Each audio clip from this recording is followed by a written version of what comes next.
Okay po, andito pa rin po ako ngayon sa Tagkawayan, Quezon. Meron pa rin po akong isa-site na isang property. Yan pong tinututukan na yan ng aking camera, yan po yung Barangay Road. Mula po dun sa National Highway hanggang dito po sa property, meron po siyang 6 na kilometro ang layo. Okay po, tara po at papasukin po natin yung iba-vlog ko na 1.6 hectare. Ito po ay CLOA title. Siya po ay matured CLOA na, kaya po pwede na po siyang ibenta or bilhin ninyo. Tara po, papasukin po natin yung 6 na hectare. Sorry po, 1.6 hectare po. Ito naman po ay gilid po ito mismo ng Barangay Road. Ano ito, bunso pala yan?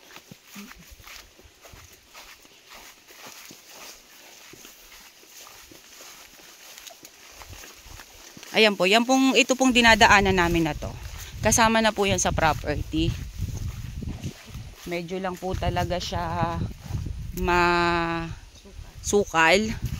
kasi matanda na po ang may-ari nito. Ayan po, ito pong part na to, yan po tubigan po yan. Ngayon po ay lubluban na lang po ng kalabaw. Hindi na po siya naaabyad ng may-ari.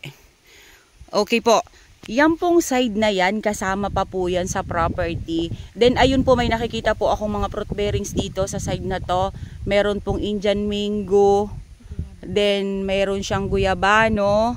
Then meron po siyang, ano ba yung maasim? Hindi. Sampalok, sorry po, malilimutin po talaga ang inyong vlogger. Okay, ang nyug naman po niya, ayan. Meron pong mga namumunga. At meron pong hindi pa siya namumunga. Sabihin ng hindi pa po namumunga is yung pong mga bagong tanim pa lang po siya. Bunso, saan tayo pwedeng pumasok? Okay, tara po, papasukin po natin yung nyuga na yan. Yan pong may mga fruit bearings na yan. Tapos dito po sa side na to, meron pong Jimelina. Ayan po, oh. Ito po yung gilid ng kalsada. Ayan po siya.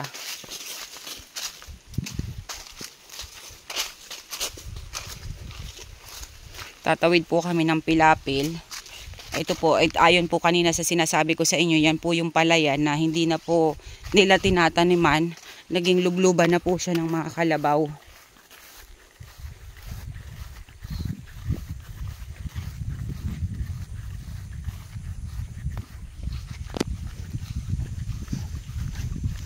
Okay po. Ayan po, may kalamansi dito, isang puno. Then ayon, may guyabano. Then Indian mango. Yan po ang fruit bearings dito. Nanyug po ay nasa 100 na lang. Okay po, may mga pinya po ito dun sa loob. Ang property niya po ay semi-slope. Then ayan po, wala na rin naman pong problema sa linya po ng kuryente dahil ayan po sa screen nyo, meron na po ditong linya ng kuryente. Ayan, kasama pa po yung palayan na yan. Ito pong isang pitak na ito dito, kasama pa rin po yan. Then ito pong iniikot na yan ng aking camera. Kasama pa rin po siya. Ito, yan.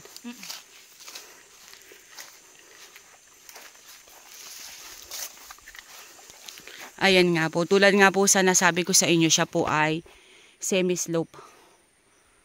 Napakaganda rin po ng property na to. Okay. Sa kabila po nito, ayon po sa aking kasama, meron pa rin pong Barangay Road. Yun, kasama pa yung manggang malaking yon. Okay po, ayun po, kasama pa rin po yung manggang malaking yon. Sa bagay po, ang 1.6 hectare, malaki na rin naman po yun eh. Ayan po, sa side po na to, may mga Indian mango po siya. Then, ayun nga po, may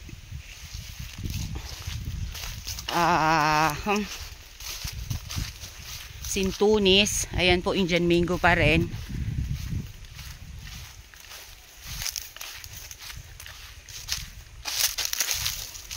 Medyo yun nga po, medyo masukal na po, masukal lang po talaga siya.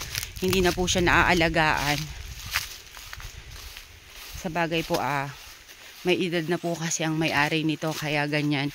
Then ito po, Indian mango pa rin po sa side na to. Ayan po, ang mga nyug po niya is talagang mga bagong tanim pa lang.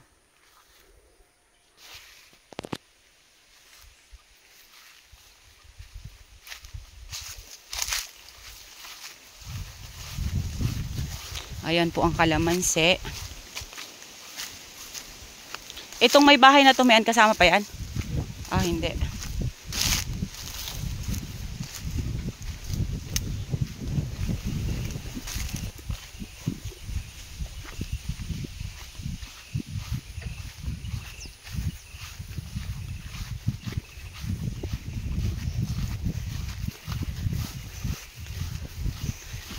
Katirikan ng araw, naglalakad sa kabundukan. Ay, nako. Napakahirap maghanap buhay. Ito, kasama pa to? Hanggang dyan lang. Okay po, yan po. Yan pong natututukan ng aking camera. Yan po ang pagitan ng property dito po sa kabila.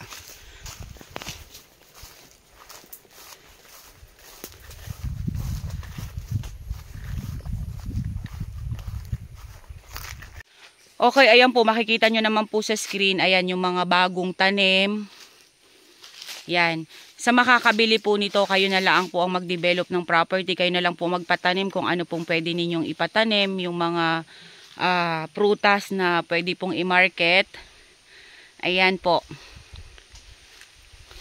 Dito po ito sa Tagkawayan, Quezon. Along Barangay Road po siya, mula po sa National Highway. Siya po ay 6 kilometers ang layo. Then ang laman po ng nyug dito sa loob ng property is nasa 100 kapuno na lang. Then yun po, ang fruit bearings po ay Indian mango, kalamansi, guyabano, pinya, at saka may daranghita pa. May isang daranghita ako nung nakita. Then yun po ang tanim dito sa property. Din sa kahoy naman po ay Jimelina. Yun po ang mga nakikita kong kahoy. Okay po, once again po, avail nyo na po ang property na to. Ma'am sir, inquire nyo na lang po yung about po sa documents, about po sa price.